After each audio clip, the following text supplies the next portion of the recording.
પંચમહાલ જિલ્લાના જગવિખ્યાત શક્તિપીઠ યાત્રાધામ પાવાગઢ ખાતે આજથી આદ્યશક્તિની આરાધનાના પર્વ ચૈત્રી નવરાત્રીનો અત્યંત ભક્તિમય માહોલમાં મંગલ પ્રારંભ થયો છે.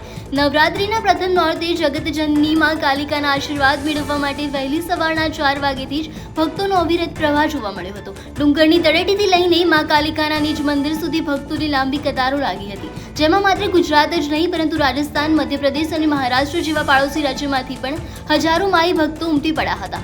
જેવો મંદિરનો મુખ્ય દ્વાર ખુલ્યો કે આખું પરિસર જય માતાજી અને મા કાલિકાના જય ઘોષથી ગુંજી ઉઠ્યું હતું અને ભાવિકોએ માતાજીના મનોહર સ્વરૂપના દર્શન કરીને ધન્યતા અનુભવી હતી.